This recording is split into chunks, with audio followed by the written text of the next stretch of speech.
오늘은 히브리서 2장 14절 15절의 말씀 통해서 예수님이 사람이 되신 이유라는 제목으로 하나님의 말씀을 같이 나누도록 그렇게 하겠습니다. 이제는 모두가 다 알고 계시겠지만 12월 25일은 그 예수님이 태어나신 날은 아니에요. 그 성경에 그런 날짜는 기록되어 있지도 않고 또 예수님께서 그러한 것들을 기념하라고 하신 적도 없습니다.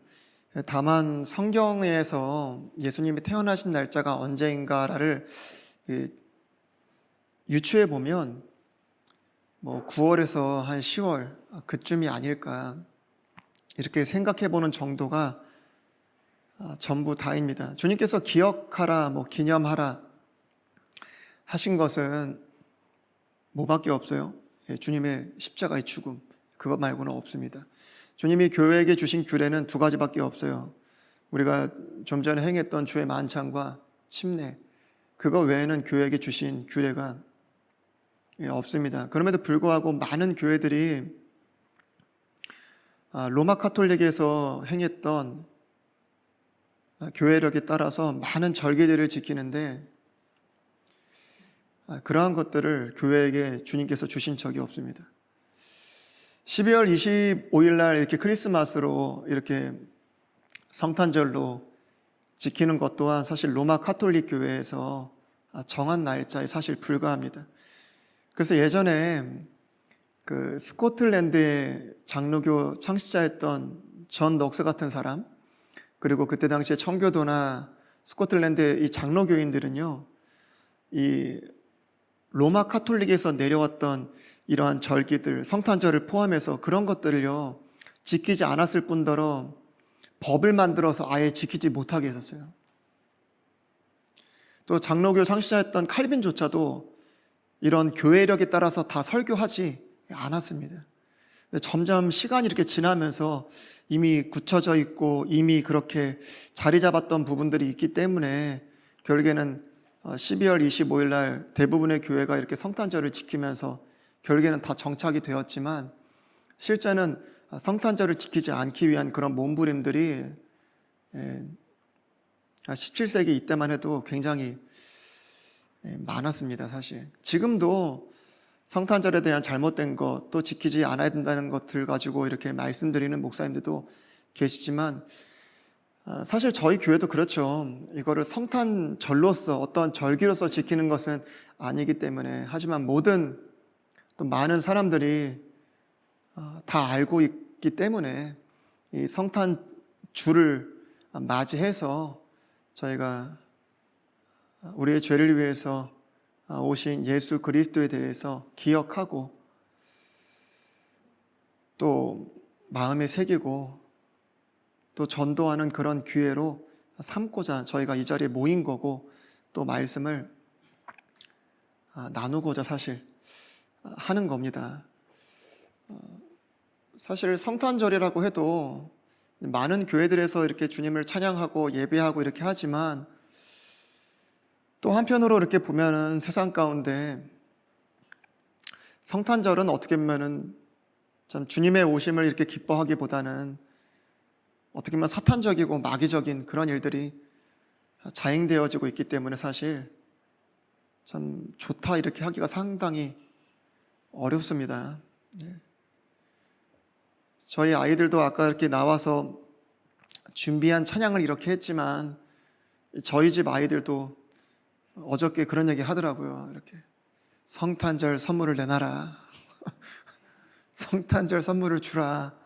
그래서 성탄절이 무슨 날인 줄 아냐? 예수님 태어나신 날이다. 나에게 선물을 주라. 그래서 제가 쭉 설명을 했어요. 그런 게 아니다. 쭉 설명을 했더니 그래도 선물은 주라.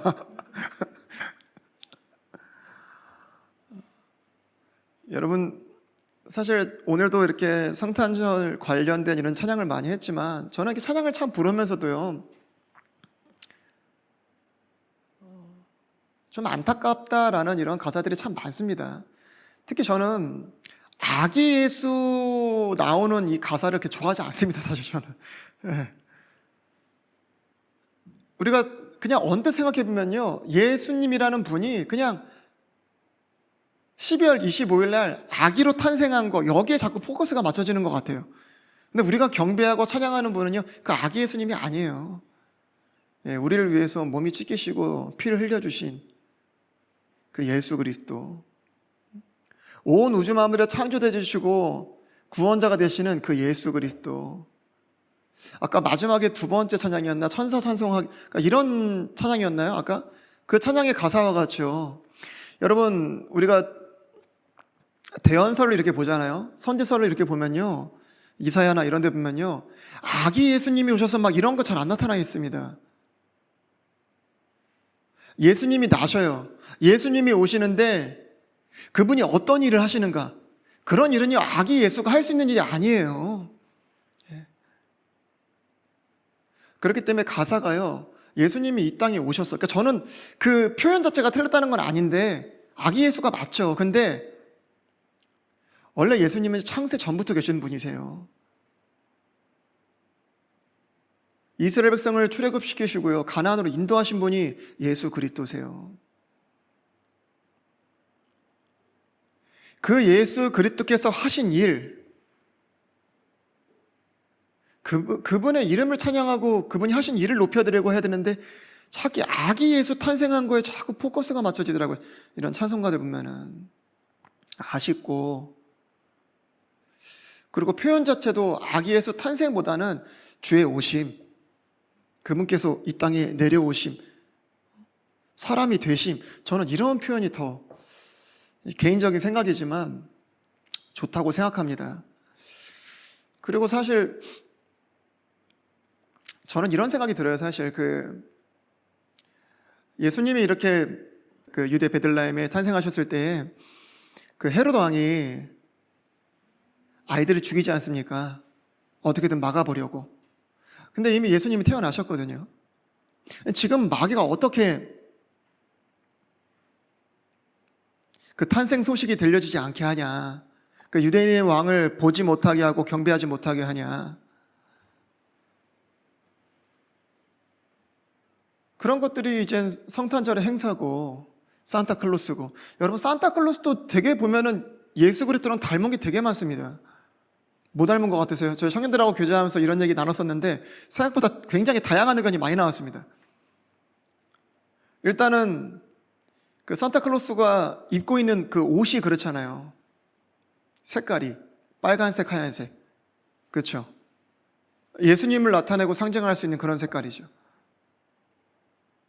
여러분, 산타클로스가 어떤 아이가 착한 아이인지 나쁜 아이인지 다 알고 있습니다.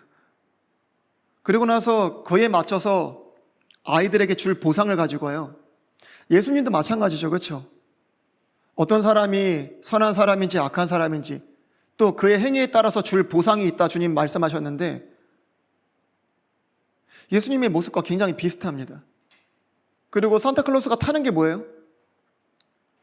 썰매 타잖아요. 루돌프 타잖아요. 루돌프. 근데 요한계시록에 가면 우리 예수님은 뭐 타세요? 네, 흰말 타시죠? 그걸 어떻게 루돌프로 바꿔놨어요? 여러분, 산타클로스는 하나죠. 근데 온 세계에서 산타클로스의 역할을 하는 사람들 되게 많죠. 아버지들 한 번도 안 해보셨어요? 아직 전 한 번도 해본 적이 없습니다. 그런 기회가 없었는데 산타클로스를 자청하고요, 선물을 나눠주는 사람이 너무 많습니다. 여러분, 예수 그리스도께서 한 분이시지만 예수 그리스도께서 하실 그 일들을 수많은 전도자들이, 그렇죠?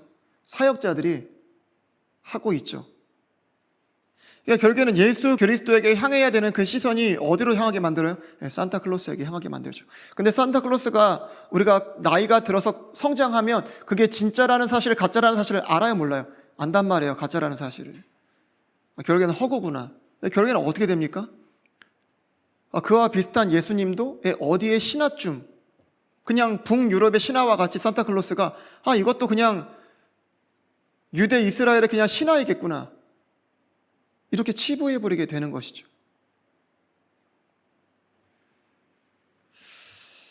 그렇기 때문에 저희 아이들에게 분명하게 주님의 오심에 대해서 교육하고 가르치는 것도 참 중요하다고 생각하고, 세상이 어떻게 되어 돌아가든지 간에 우리는 이 성탄절을 맞이해서 주님의 오심을 깊이 새겨보고 다시 주님께서 정말 원하시는 방향으로 예배할 수 있는 그런 시간이 되면 좋겠습니다. 2000년 전에 유대 베들레헴이라는 곳에 마리아라는 처녀에게 한 아이가 태어났어요. 그 아이의 이름이 무엇입니까? 예수입니다. 예수의 뜻이 뭐예요? 구원이에요. 구원. 무엇으로부터의 구원입니까? 자기의 백성들을 그 죄에서 구원하시는 것. 우리 마태복음 1장 21절 한번 읽어보겠습니다. 그녀가 아들을 낳으리니 너는 그의 이름을 예수라 하라. 이는 그가 자기 백성을 그들의 죄들에서 구원할 것이기 때문이라 하니라. 예수 그리스도란 이름은 자기 백성에게 있는 그 죄에서 백성들을 구원하시기 위한 것, 그것이 예수라는 이름의 뜻입니다. 이 이름은 주의 천사가 요셉에게 나타나 친히 지어주신 이름이에요. 여러분, 죄 가운데 백성들이 있는데 이 죄에서 백성들을 구원해내야 됩니다. 어떻게 해야 돼요? 이 죄의 값을 지불해야 됩니다. 그렇죠? 여러분, 죄의 값이 뭐예요? 로마서 6장에 있는 말씀처럼 죄의 값은 사망입니다. 사망. 그러면 이 죄의 값을 지불하시고 구원하시려면 이 죄의 값인 사망을 지불하셔야 되거든요. 그럼 예수님이 죽으셔야 돼요. 우리 주님께서 죽으셔야만 이 값을 지불하실 수 있습니다. 근데 우리 예수님이요, 죽으실 수가 없어요. 왜요? 영이시기 때문에.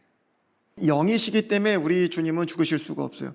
그래서 우리를 대신하여 죄의 값인 사망을 지불하시기 위해서 예수님이 이 땅에 사람의 몸을 입고 오실 수밖에 없으셨던 거예요.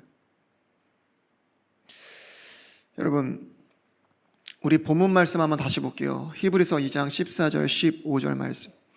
그런즉 자녀들은 살과 피에 참여한 자들이므로 그분도 마찬가지로 같은 것의 일부를 취하셨으니 이것은 그분께서 죽음을 통해 죽음의 권능을 가진 자 곧 마귀를 멸하시고 또 죽음을 두려워하여 평생토록 속박에 얽매인 자들을 건져내려 하심이라.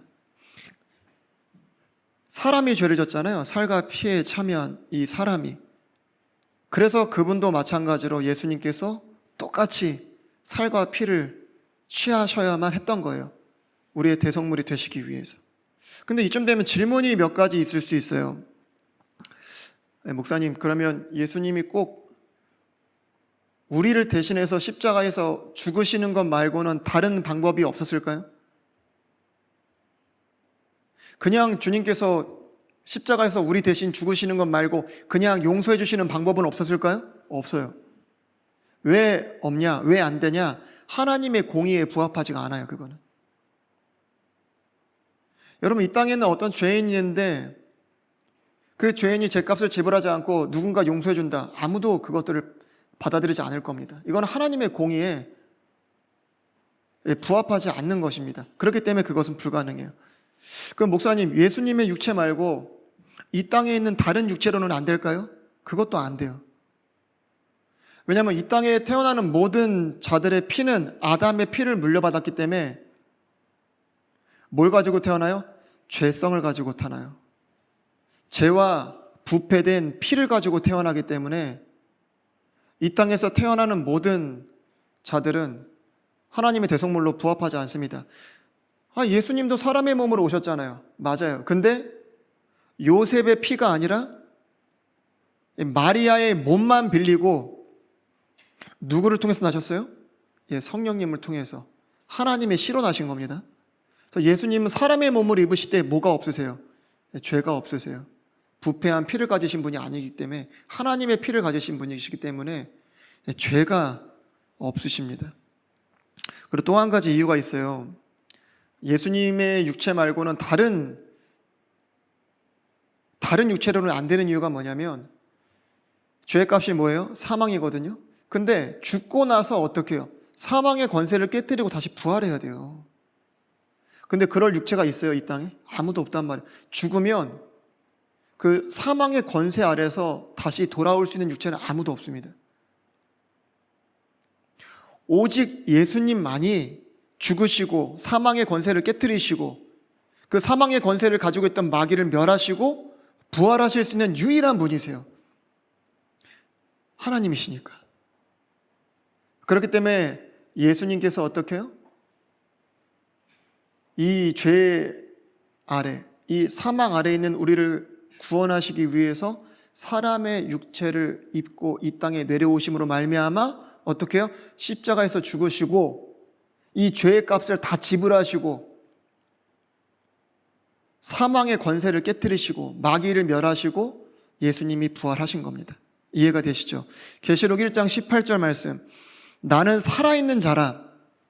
전에 죽었으나 보라, 내가 영원 무궁토록 살아있노라. 주님 부활하셨죠? 아멘. 또한 내가 지옥과 사망의 열쇠들을 가지고 있노라.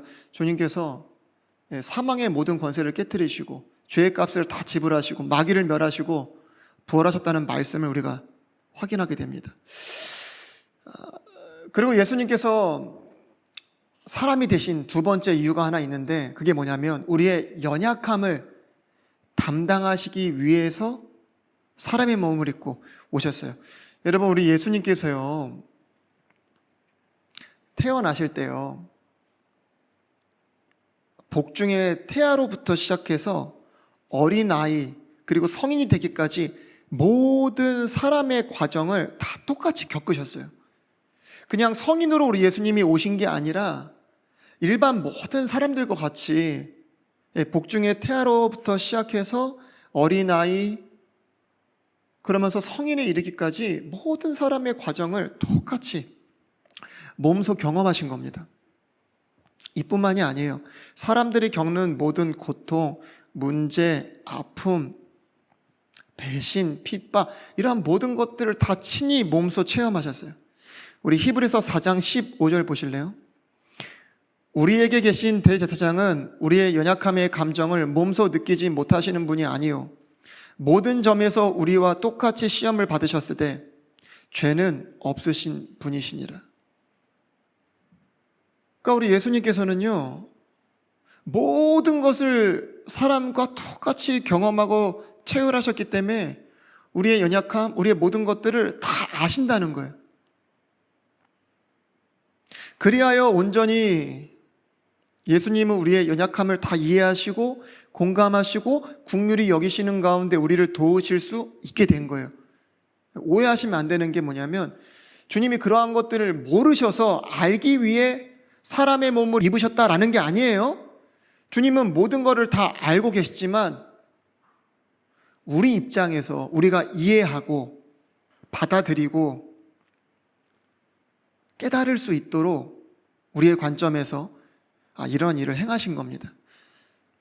좀 더 제가 이해하기 쉽게 예화를 하나 드리면, 하와이에 모로카이 섬이라는 곳이 있어요. 나병 환자 같은 이런 사람들이 그쪽으로 이주해가지고 이렇게 모여 사는 곳이 하와이의 모로카이 섬이었어요. 근데 그런 사람들이 모여 살다 보니까 자기의 삶을 비관해서 자살하는 사람도 너무너무 많고 사람들도 너무너무 사나운 거예요. 근데 거기에 데미안 신부님이 가셨는데, 가셔서 이제 하나님의 사랑을 전하고 복음을 전하고 이렇게 하는데 그들이 좀처럼 받아들이질 않는 거예요. 왜냐하면 아니 하나님이 사랑이시라고 한다면 어떻게 우리가 이런 나병에 걸려서 이런 말할 수 없는 고통을 당할 수 있냐, 어떻게 하나님이 사랑이시냐, 비아냥거리면서 씨알도 안 먹히는 거죠. 그래서 이 데미안 신부가 늘 하나님 앞에 기도했던 거예요. 주님, 저도 나병이 걸리게 해주십시오. 나병이 걸리게 해주십시오. 그런 기도한다고 여러분 아무한테나 나병 안 주십니다. 걱정하지 마세요. 근데 어느 날 아침에 이제 거울을 보면서 이렇게 면도를 하는데 붉은 반점 같은 게 막 올라오는 겁니다. 그래가지고 이 데미안 신부가 하나님 앞에 감사한 거예요. 하나님 감사합니다. 주님, 저에게 드디어 나병이 걸렸네요. 너무너무 감사합니다. 그래서 기쁜 마음을 가지고 그 나병 환우들에게 가가지고 드디어 나도 나병이 생겼다고. 이런 나병이 생긴 나도 하나님은 사랑하시고 기뻐하신다고. 그래서 하나님의 영혼이 깃드는 그러한 육체가 될 수 있다고 막 그들에게 선포한 겁니다. 그래서 그 일을 통해서 그 모르코이 섬에 있었던 그 나병 환자들이 이 데미안 신부를 어떻게 해요? 더 잘 받아들이게 되고 심지어 예수 그리스도를 영접하는 놀라운 일이 생겨난 거예요. 그래서 자신의 삶을 비관하면서 자살하는 일들이 없어지고 놀라운 역사가 이 모르코이 섬에서 데미안 신부를 통해서 일어난 겁니다. 여러분, 어떤 사람이요 그 상황에 대보지 않고는 100% 그 사람의 마음을 이해하거나 공감한다는 게 어렵잖아요. 우리 주님께서는요 모든 것을 다 아시지만 사람이 되심으로 말미암아 또 사람이 겪는 모든 것들을 그대로 경험하시고 체험하심으로 말미암아 더 완벽하게 이해하셨어요.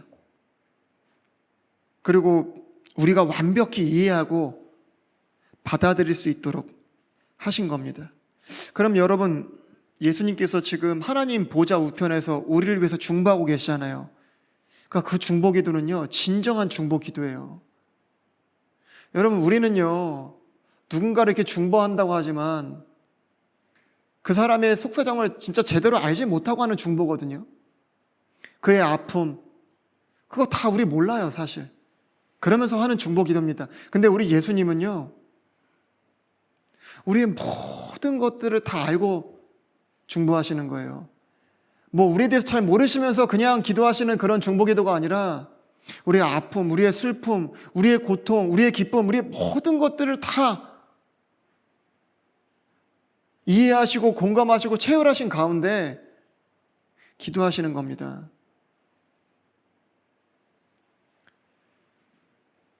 그러니까 우리를 가장 잘 아시는 중보기도예요. 마음이 가득한 중보기도. 여러분, 그렇기 때문에 우리는 그 예수님을 기억하면서 우리의 연약함 가운데서도, 고통 가운데서도, 배신 가운데서도, 고난 가운데서도, 질병 가운데서도 어떻게 할 수 있어요? 예수님을 기억하고 바라보고 또 참을 수 있고 견딜 수 있고 또 그 예수님 앞에 기도할 수 있는 겁니다. 여러분, 예수님께서 사람의 몸을 입고 오신 이유에 대해서 아시겠죠? 여러분, 이게 얼마나 큰지 우리가 좀 다가와야 되는데,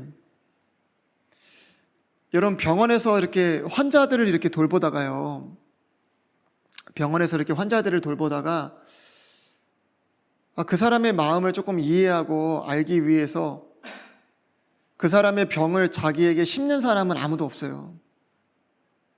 여러분, 개나 고양이를 이렇게 키우는데 너무 이쁘고 사랑스러워가지고 개나 고양이처럼 되고 싶어 하는 사람은 아무도 없어요. 근데 이것과는 비교할 수 없는 우리 예수님께서는요, 우리를 사랑하시기 위해서, 우리 예수님께서는요, 우리를 죄에서 구원하시기 위해서 개나 고양이가 되는 것보다 더 말로 다 할 수 없는 이 더러운 세상에 이 연약한 육체를 입고 하늘의 모든 영광을 다 버리시고 종의 형체를 취하셔서 우리 가운데 오신 겁니다, 여러분. 그래서 우리가 겪는 모든 것들을 겪지 않으셔도 되는데 그것들을 친히 다 겪어내신 겁니다. 여러분, 이게 정말 크게 다가와야 됩니다. 여러분, 주님께서 우리를 위해서 사람의 몸을 입고 이 땅에 오셨다는 이 한마디의 무게는 이 땅에 있는 그 무엇을 가지고도 그 무게를 잴 수 없고 그 길이를 측량할 수 없는 그러한 말씀입니다. 우리가 오늘도 그리스도의 그 몸과 피에 이렇게 참여했습니다. 우리를 위해서 찢기신 그 몸, 흘리신 그 보혈, 거기에 우리가 참여했는데, 여러분 이 사실이 얼마나 귀하고 큰지, 우리가 주님 앞에 어떠한 사랑을 받았는지, 어떠한 은혜를 받았는지를 정말 깊이 깨달을 수 있는 그 은혜가 이번 한 주간 우리 마음 가운데 충만히 가득했으면 좋겠습니다.